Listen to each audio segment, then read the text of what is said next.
Hello students, my name is Kiran. Welcome to our channel NCERT Full Concept Clarity.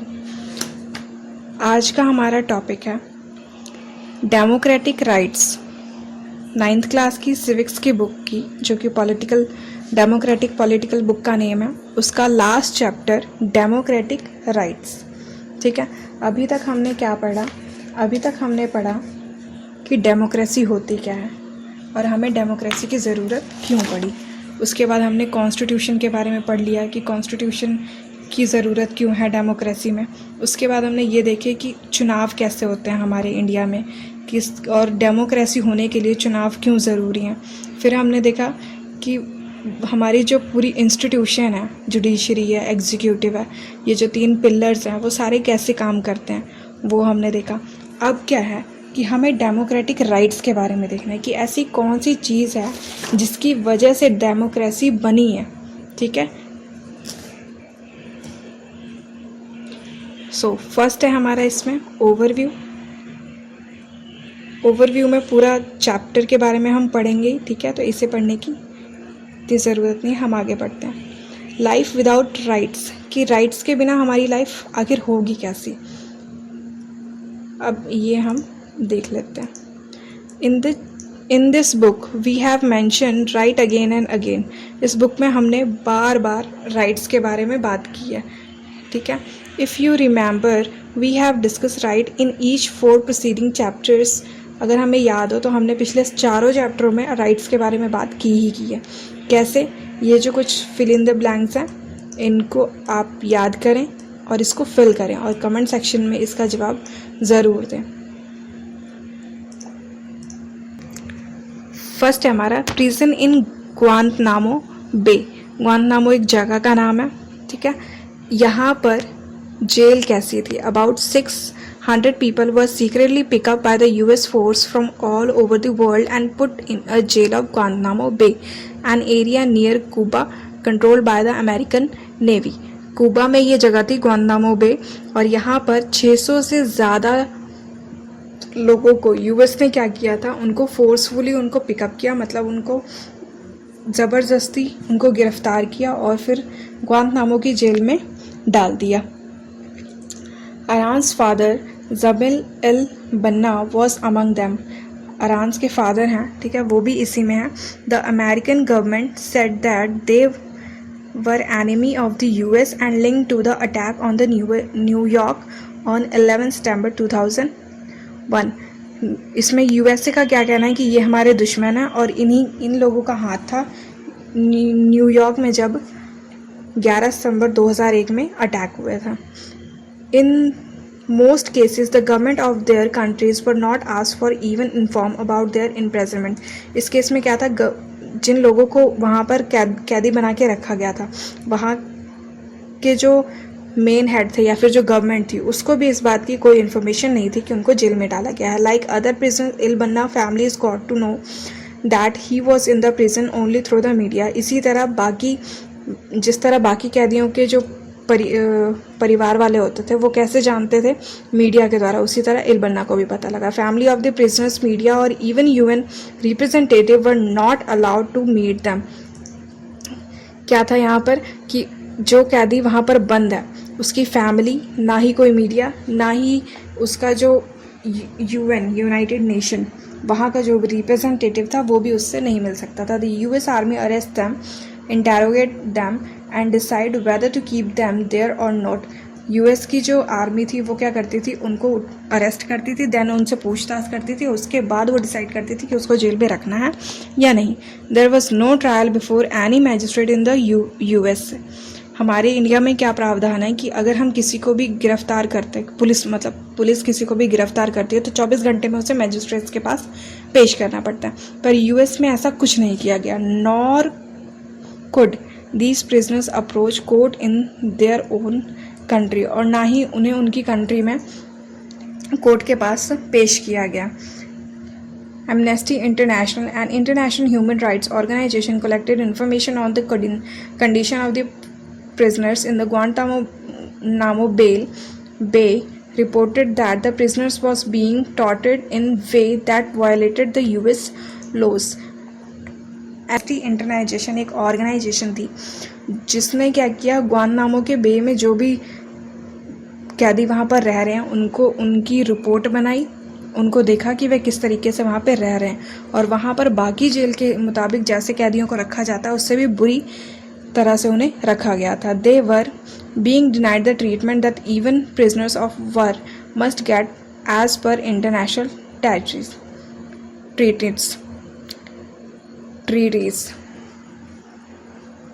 उनको क्या था कि बाकी जैसे और प्रिजनर्स होते हैं उस तरह का बिहेवियर भी नहीं दिया जा रहा था, उससे भी गंदा बिहेवियर उनके साथ वहाँ पर किया जा रहा था। Many prisoners has try to protest again these condition by going on a hunger strike. कुछ जो कैदी थे उन्होंने क्या किया, भूख हड़ताल कर ली इस कंडीशन को कम करने के लिए। Prisoners was not release after even they were officially declared not guilty. कैदियों को तब भी नहीं छोड़ा जाता था जब उनका जो गुनाह होता था वह बेबुनियाद साबित हो जाता था। And independent inquiry by the US supported this finding. The UN secretary general said the prison in Guantanamo should be close down. जो यूएस का जो सेक्रेटरी था उसने उसको बंद करने को बोला, but US government refuse to accept these pleas. पर यूएस की जो गवर्नमेंट थी उसने इसको एक्सेप्ट करने से मना कर दिया। Citizens right in Saudi Arabia. Saudi Arabia में सिटीजन्स के क्या राइट थे, अब हम वो। The case of Guantanamo Bay look like an exception for it involved the government of one country denying the right to citizen of another country। Guantanamo में क्या था कि यहाँ पर लोगों के जो अधिकार थे, इवन कि ना वहाँ पर कंट्री के जो लोग रह रहे थे ना उनको उनके अधिकार मिल रहे थे और ना ही दूसरी कंट्री के लोगों को।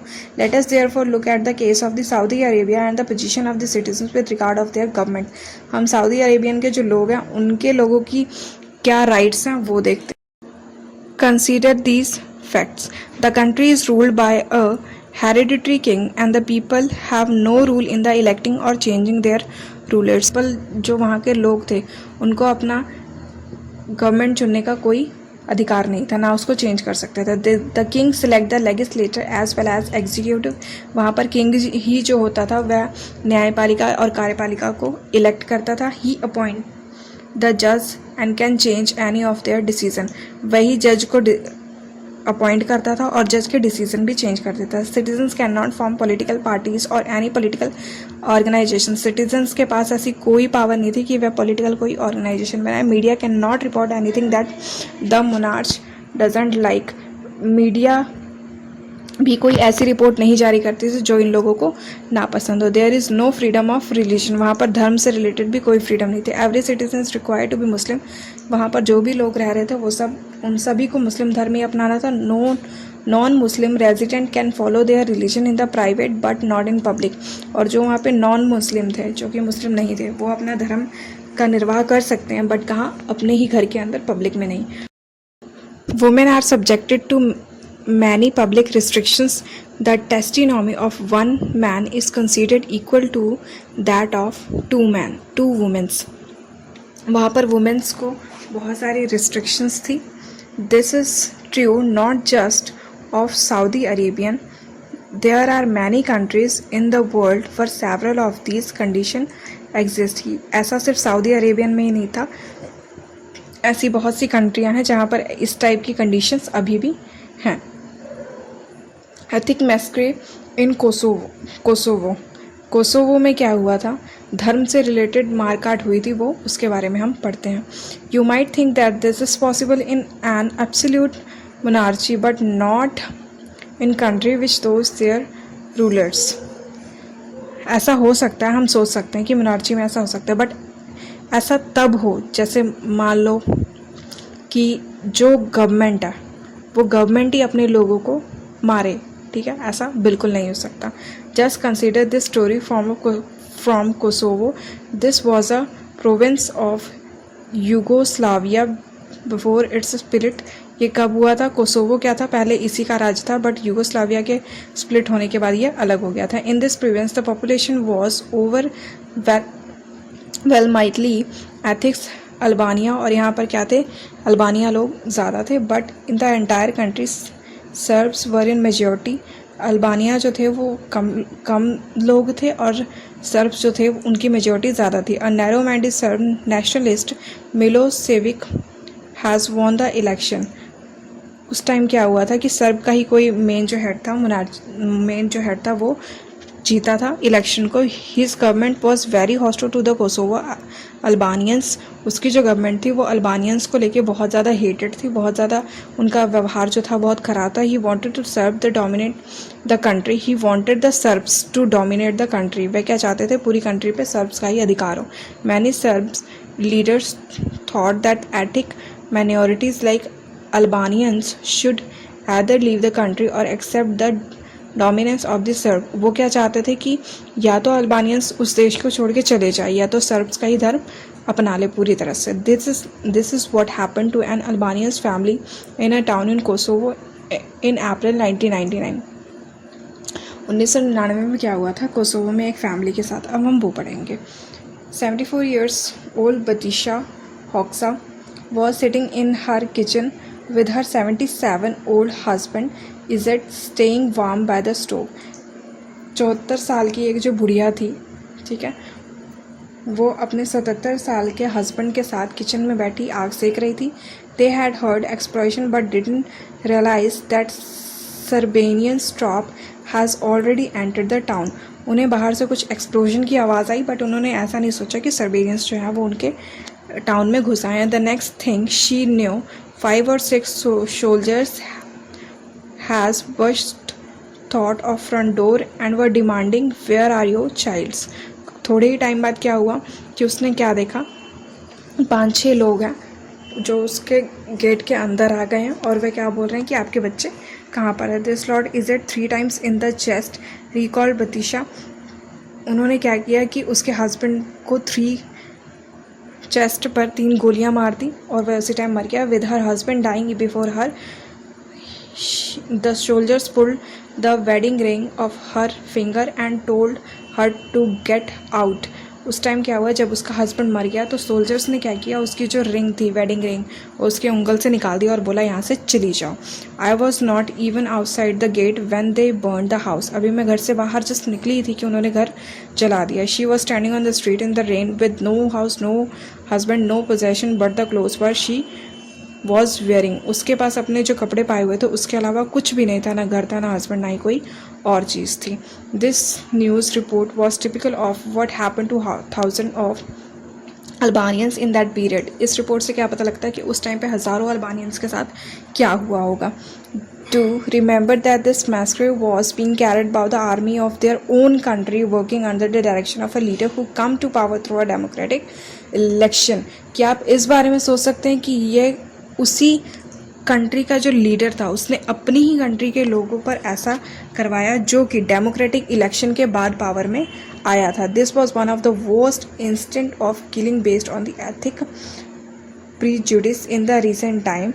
Finally several other countries intervenes to stop this massacre. और भी कंट्रीज़ थी, उन्होंने क्या किया, इसमें इंटरफेरेंस की कि आप इसको बंद कीजिए। Milosevic lost power and was tried by the international court of justice and crime against the humanity. Milosevic क्या हुआ, उनको उसकी पावर छीन ली गई और उसे जज के सामने पेश किया गया। उसके बाद हमारे rights in a democracy. Democracy में क्या राइट्स होते हैं? Think of all example that we have discussed so far. Think of all victim in each example. The prisoners of Guantanamo Bay, women in Saudi Arabia, Albanians in Kosovo. If you were in their position, what would you have to wish? If you could, what would you do ensure that such things do not happen to anyone? अगर हम इन सारी जो examples हमने पढ़ी, ये तीनों, Guantanamo के बारे में, सऊदी अरेबियन के बारे में, अल्बानियंस के बारे में, कोसोवो में, उसके बारे में जब हम सोचें तो अब हम ऐसा क्या करेंगे जिसकी वजह से ऐसी चीज़ें ना हो। You would perhaps desire a system where security dignity and fair play are assured to everyone. आप ऐसा एक डिज़ाइन, एक स्ट्रक्चर तैयार करेंगे, एक सिस्टम तैयार करेंगे जिसमें पूरी सिक्योरिटी हो, लोगों को फेयर जजमेंट उनको मिले। You might want, for example, that no one should be arrested without proper reason and information. आप क्या सोचेंगे कि किसी भी बंदे को ऐसे ही ना अरेस्ट कर लिया जाए विदाउट किसी इन्फॉर्मेशन के, ना कोई प्रॉपर रीज़न के। And if some is arrested he और she should have a fair chance to defend themself, और अगर वो अरेस्ट होता भी है तो उसके पास अपने आप को डिफेंस करने के लिए पूरा एक चांस हो। You might agree that such assurance can not apply to everything, पर आप जानते भी हैं कि ऐसा हर जगह नहीं अप्लाई होगा, ठीक है, एवरीथिंग हर मैटर पे नहीं अप्लाई होगा। One has to be reasonable in what one expect and demand of everyone else, for one has to grant in the same to everyone, but you might instead that the assurance doesn't remain on paper, that there is some to enforce these assurance, that those who violate these are punishable। आप क्या सोचेंगे कि ये सारा जो आप system बना रहे हैं ये सिर्फ पेपर वर्क तक ना रहे, इसको एनफोर्स भी किया जाए, और आप इस बात का भी ध्यान रखें अगर कोई इसको वायलेंट करता है, ठीक है, जो आपने लॉज जो बनाए हैं उसको कोई प्रताड़ित करता है तो आप उसको पनिश भी करें। In other words you might want a system where at least a minimum is granted to everyone, power or weak, rich or poor, majority minority. This is the spirit behind the thinking of about rights. इस time पे आपको क्या लगेगा कि हर किसी की अपनी एक गारंटी होनी चाहिए कि हर वर्ग का इंसान एक साथ रह सकता है, हर किसी को अपने पावर मिलेंगे। ऐसी चीज़, यही सब चीज़ें होती हैं जो हमारी राइट्स में आती हैं। What are rights? अब ये राइट्स हैं क्या? हमने इतनी जगह पढ़ लिया राइट्स राइट्स राइट्स, अधिकार अधिकार। What is rights? राइट्स आखिर होते क्या हैं? अब हम वो पढ़ते हैं। Rights are claim of a person over other fellow being, over the society and over the government. Rights ऐसी चीज़ होती हैं जैसे कि आपने कुछ भी मान लिया, ठीक है, उसको क्या करना, उसे गवर्नमेंट को बताना, सोसाइटी को बताना, उसका सोसाइटी पे क्या इम्पैक्ट पड़ रहा है, वो होते हैं हमारे rights. All of us want to live happily without fear, without being subjected to degraded treatment. सभी चाहते हैं कि हम हैप्पीली रहें, कोई भी हमारे में इंटरफेरेंस ना करे, कोई हमें डर ना रहे किसी का, ठीक है। For this we expect other to behave in a such way that doesn't harm us or hurt अस। इसका मतलब क्या है कि हम ये चाहते हैं कि हमें कोई हार्म ना करे, ठीक है। Equally our action shouldn't also harm or hurt others. इसी तरह अगर हम चाहते हैं कि कोई हमें हार्म ना करे तो हमें भी किसी और को हार्म नहीं करना चाहिए। So a right is possible when you make a claim that is equally possible for others. You cannot have a right that harm or hunt other. You cannot have a right to play a game in such a way that it break the neighbor's window. जैसे कि हर किसी को अपने rights मिलने चाहिए। ऐसा नहीं है कि अगर आप और किसी के राइट्स की उल्लंघना कर रहे हैं और आप उनसे ये एक्सपेक्ट कर रहे हैं कि आपके राइट्स बचे रहें, तो ऐसा बिल्कुल नहीं होगा। जैसे कि आप कोई गेम खेल रहे हैं तो इसमें ये नहीं है कि आप नेबर्स की खिड़की तोड़ दें, ठीक है। The Serbs in Yugoslavia couldn't have claim the whole country for themselves. Serbs जो थे यूगोस्लाविया के, उन्होंने क्लेम नहीं किया पूरी कंट्री का। तो the claim we make should be reasonable. जो क्लेम होना चाहिए वो रीजनेबल होना चाहिए। They would be such that can be made available to other in an equal measure. Thus a right come with an obligation to respect other rights. Rights का मतलब क्या होता है कि जब आप दूसरों के राइट्स की कदर करेंगे तभी आपके राइट्स की कोई कदर करेगा। Just because we claim something it doesn't because our rights. अब हम किसी भी चीज़ को क्लेम नहीं कर सकते कि वह हमारा राइट है। It has to be recognise by the society we live in and right acquire meaning only in the society. जो बात हम कह रहे हैं, ठीक है, ऐसा नहीं कि हमने कुछ भी कह दिया तो वो राइट बन गया, नहीं। वो चीज़ अगर पूरे समाज को मान्य है तो वो राइट बनेगा। Every society make certain rules to regulate our conduct. हर सोसाइटी अपने रूल्स बनाती है। They tell us what is right what is wrong. वो हमें बताती है कि क्या सही और क्या गलत है। That is why the nation of rights change from time to time, society to society. इसी की वजह से क्या होता है कि नेशन के जो राइट्स होते हैं वह टाइम टू टाइम चेंज होते रहते हैं। 200 years ago everyone who said the women should have right to vote would have sounded strange. जैसे कि 200 साल पहले अगर कोई बोले कि वुमेंस का भी राइट होना चाहिए वोटिंग करने का, तो वो तो बहुत स्ट्रेंज लगेगा। Today not granting them vote in Saudi Arabia appear strange. But आज के टाइम में जैसे सऊदी अरेबिया में है कि वुमेंस जो हैं वो वोट नहीं देती हैं, अपना वोट नहीं देती इलेक्शन में, तो ये लोगों को क्या होता है, थोड़ा स्ट्रेंज लगता है सुनने में। When the socially recognized claims are written into laws, they acquire real force. अगर सोशली कोई बात हुई है, कोई भी किसी भी चर्चा के ऊपर कोई डिसीजन लिया गया और अगर वो रिटन लॉ में बन जाता है तो वो फोर्सेबल होगा। Otherwise they remain merely as natural or moral rights. और जब तक उसको पेपर पे लिखा नहीं जाता, उसको एक लॉ नहीं बनाया जाता, तब तक वह सिर्फ एक मॉरल राइट होगा। The prisoners in the Guantanamo Bay has had a moral claim not to be torn or humiliated. इसी तरह जैसे ग्वांतानामो में क्या था, उनके लिए कोई लॉ नहीं बना था, वो जो धरना वगैरह दे रहे थे वो सब किसी पेपर में नहीं लिखा था, जिसकी वजह से वो सिर्फ क्या था, एक मॉरल राइट था। But they couldn't have to go anyone to force this claim, और वह किसी के पास जा भी नहीं सकते थे कि इसको आप क्या, इसको उनका राइट बना दीजिए। when the laws recognize some claims they become enforceable। अगर लॉ ऐसा चाहेगी कि हाँ उनकी बात कहने लायक है, उनकी बात जो है वो लॉ बनाने लायक है, तो वो एनफोर्सेबल होगी। We can then demand their application when fellow citizen or government do not respect this right. We call it violation or infringement of our rights। अगर गवर्नमेंट या सिटीज़न कोई भी हमारे राइट्स की वायलेंस करता है, तब हम उसके लिए क्या कर सकते हैं, तब हम उसको बोलेंगे कि वह राइट्स के उल्लंघना कर रहा है। In such circumstances citizens can approach court to protest their rights. ऐसी स्थिति में क्या, ऐसी सिचुएशन में क्या हो सकता है कि सिटीज़न जो है वो कोर्ट में जाकर कोर्ट में जाकर अपने राइट के लिए प्रोटेक्ट कर सकता है। So if we want to call any claim a right, it has to have these 3 qualities। अगर हम चाहते हैं अपने किसी भी राइट के लिए क्लेम करना, तो उसमें 3 क्वालिटीज़ ज़रूर होनी चाहिए।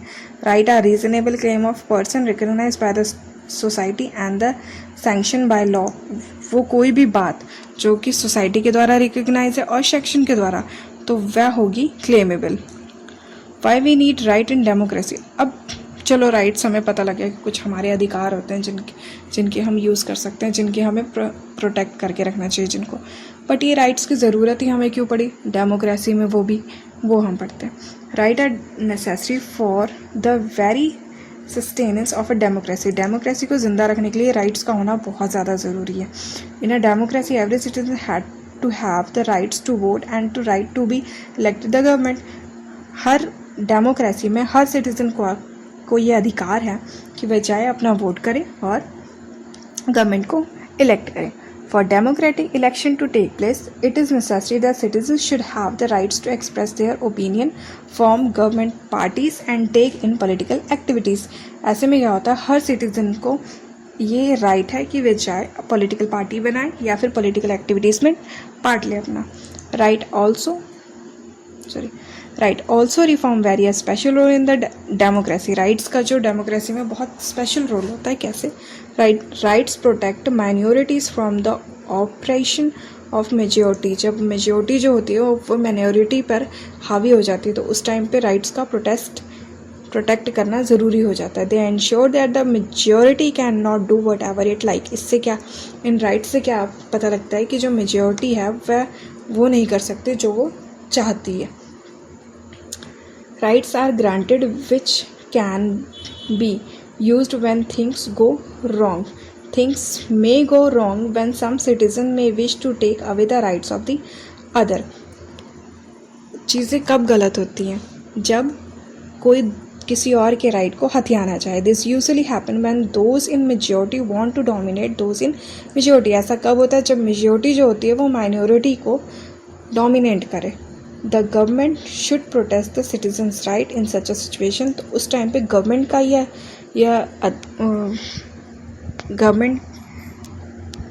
गवर्नमेंट की ये जिम्मेदारी होती है कि वह सिटीजन्स के राइट को बचाएं। बट समटाइम इलेक्टेड गवर्नमेंट में नॉट प्रोटेस्ट और even attack the right of their own citizens. पर कई बार क्या होता है कि जिस गवर्नमेंट को हमने अपनी सुरक्षा के लिए इलेक्ट किया है वही हमारे जो राइट्स होते हैं उसका हनन करती है। That is why some rights need to be place higher over that than the government. इसीलिए कॉन्स्टिट्यूशन में क्या है कि कुछ ह्यूमन्स के जो राइट हैं वो गवर्नमेंट से भी ऊपर है, so that the government can not violate them, जिसकी वजह से गवर्नमेंट जो है उन राइट्स को वायलेट नहीं कर सकती। In most democracies the basic right of the citizen are written down in the constitution. इसीलिए ह्यूमंस के कुछ जो बेसिक राइट्स हैं वो क्या हैं, कॉन्स्टिट्यूशन में लिखित रूप से लिखे हुए हैं। आज की वीडियो में बस यहीं तक। इससे अगली वीडियो में हम आगे इसके बारे में और अच्छे से पढ़ेंगे। मिलते हैं आपसे नेक्स्ट वीडियो में। आशा करती हूँ आपको सब कुछ समझ में आ गया होगा अच्छे से। Thanks for watching this video.